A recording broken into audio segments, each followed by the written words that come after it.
Maklum makna para jamaah semuanya yang mudah-mudahan Allah Subhanahu wa taala muliakan kita. Salah satu rizki terbesar di antara rizki-rizki yang Allah Subhanahu wa taala turunkan kepada kita, Allah Subhanahu wa taala berikan kepada kita semuanya adalah anak. Karunia anak yang harus sama-sama kita syukuri, yang harus sama-sama kita jaga karena ia adalah amanah. Anak merupakan amanah. Itu saya gambarkan atau saya sampaikan kepada orang tua kita yang selalu atau suka membentak anaknya, ngasari anaknya, sikit-sikit mapah anaknya. Salah sikit anak dipapah, dimarahi, dikate-kate, bahkan keluar dari kate-kate orang tua kebanyakan sumpah seranah, sumpah serapah yang keluar dari orang tua, padahal keadaan bagus. Mudah-mudahan itu bermanfaat bagi orang tua, khususnya orang tua kita di kampung yang udah kebiasaan marahi anaknya sampai anak ia down, sampai anak ia dan lagi bisa ngape rabah ngape. Itu saya sampaikan kepada orang tua khususnya di kampung. Bagi yang kebiasaan masih mapah anaknya, nyumpahi anaknya, saya katakan kepada Pak Long, Pak Ngah, Pak Su, berhentilah dari sikap ia semuanya. Karena anak merupakan amanah dari Allah Subhanahu wa taala yang harus kita jaga. Nikmat terbesar adalah nikmat keturunan yang harus kita sama-sama kita jaga. Kita beruntung maklum makna. Baru setahun 2 tahun nikah dah kena berikan anak, kena beri anak. Dah kena beri keturunan oleh Allah Subhanahu wa taala. Banyak di antara kita, kawan-kawan, tetangga kita, saudara-saudara kita, keluarga kita yang udah 5, 6 tahun, 7 tahun, bahkan malah setahun nikah, belum Allah Subhanahu wa taala berikan keturunan merupakan anak. Anak. Bahkan jauh sebelumnya ada Nabi Zakaria.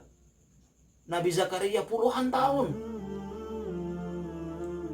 dan Allah berikan anak. Puluhan tahun. Bahkan bininya Nabi Zakaria diponis mandul. Bagaimana nak dia punya anak? Kemudian bagi kita yang udah punya anak, syukuri betul-betul anaknya, didik betul-betul anaknya. Titipan Allah, anaknya titipan. Mudah titipan suatu saat akan diambil dan akan ditanya.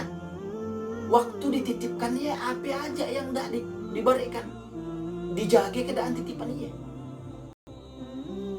Kebiasaan kita di kampung, mun marahi anak tuh carekan mau. Ngerepeki anak carikan mau, membantak anak carikan mau. Dan bahkan jarang di antara kita, dan bahkan tidak jarang di antara kita, baru anak salah sedikit langsung dipapah, langsung diambat, langsung dirotan. Itu adalah salah satu cara mendidik yang salah, yang kurang benar. Karena ketika kita kebiasaan melakukan seperti ini, anak baru salah sedikit dihambat, dipapah, dibantai. Efeknya adalah anak kita akan tumbuh menjadi anak yang brutal. Mungkin dia takut ketika kita ada di depannya. Dan dia akan melakukan apa saja, melakukan apa aja kalau dia udah di belakang kita. Dan anak kalau kita biasa kita marahi, sikit-sikit salah kita marahi dan kita batole, anak ia akan berusaha mula depan kita. Anak ia akan berusaha menapurkan kesalahannya dan pernah jujur depan kita. Satu,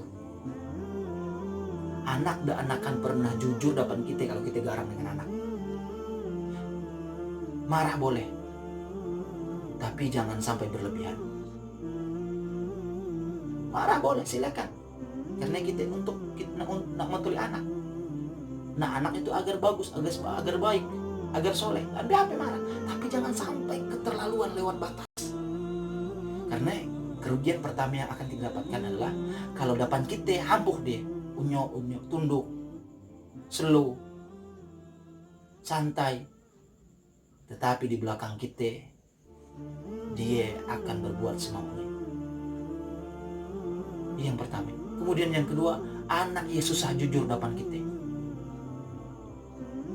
Anak Yesus susah jujur dengan kita. Karena kalau dia jujur, pasti dia kalahkan ambat. Dalam pikirannya, kalau dia jujur atas kesalahan yang mungkin dia lakukan, dalam hatinya, kalau aku kena ambat, kalau aku kena marahi, kalau aku kena krepeki, kalau aku kena bantai, kalau aku kena rotan, akhirnya dia berusaha menapurkan kesalahannya dengan gula. Dua. Yang ketiga, kalau kita selalu anak salah sikit, anak sikit-sikit dipapah, anak sikit-sikit di rotan, anak sikit-sikit dibantai.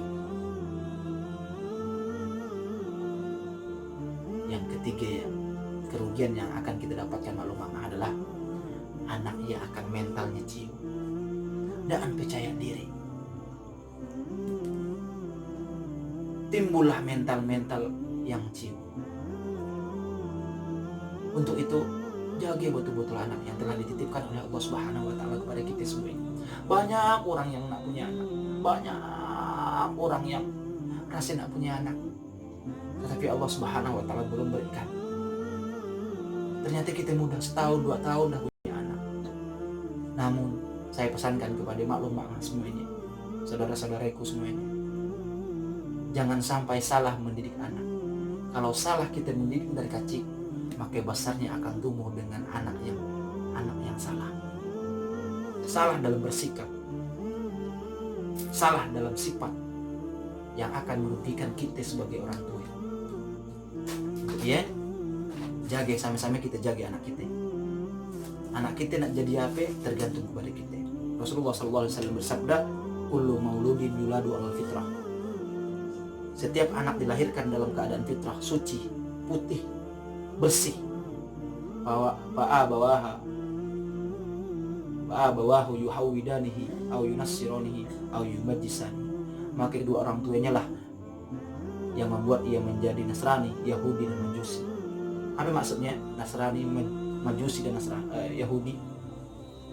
Anak ia kalau kita tidak didik betul-betul, kalau kita tidak mewarnai, terutama warna agama, akhlak, adab, maka anak ia akan menjadi orang-orang yang tumbuh menjadi kurang ajar. Kalau dan kurang ajar kepada orang lain, kurang ajar kepada kita.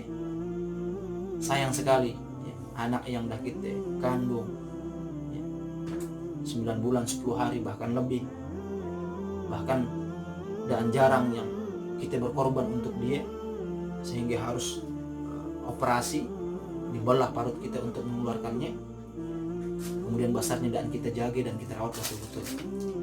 Pengorbanan yang sangat luar biasa yang besar kita berikan kepada anak waktu dia dalam parut kita, waktu kita mengandung dia, kemudian sampai kita rela ya, mengorbankan apa saja ya, agar dia tuh selamat lahirnya, tetapi besarnya dan kita jaga. Kita hanya merawat yang kaciknya aja, sementara besarnya dan kita rawat. Rugi dan sangat rugi. Dia rugi di dunia. Kalau rugi nanti di akhirat, anak ia akan diminta pertanggungjawaban dari Allah Subhanahu wa Ta'ala. Sebagaimana yang telah dititipkan anak ia akan diminta pertanggungjawaban oleh Allah Subhanahu wa Ta'ala. Apapun ya, bagaimana kita mendidiknya sejak di dalam perut, bagaimana kita makan, dari apa berasal dari rezeki yang halal ke haram yang kita berikan kepada anak ia. Kalau anak ia kita berikan dari rezeki yang haram, maka anak ia akan tumbuh dari daging darah-darah yang haram. Dan wajar aja kalau anak ia kurang ajar dan berakhlak, brutal, melakukan kriminal dan melakukan hal-hal yang buruk lainnya, wajar karena yang dimakannya adalah yang haram yang telah kita berikan kepada anak kita. Kalau anak kita asupi, kita berikan makanan yang halal, kita jaga, kita rawat, kita ajari akhlak dan adab, kita mendidiknya dengan betul tanpa kekerasan, insya Allah anak ia akan tumbuh menjadi anak yang dewasa, menjadi anak yang baik, mempunyai akhlak yang baik, betul, bagus dengan orang tuanya, soleh dan soleha. Semoga Allah Subhanahu wa Ta'ala menitipkan anak kepada kita dan kita bisa menjaga anak ia sebagai titipan yang akan diminta pertanggungjawaban kepada Allah Subhanahu wa Ta'ala. Terima kasih. Assalamualaikum warahmatullahi wabarakatuh.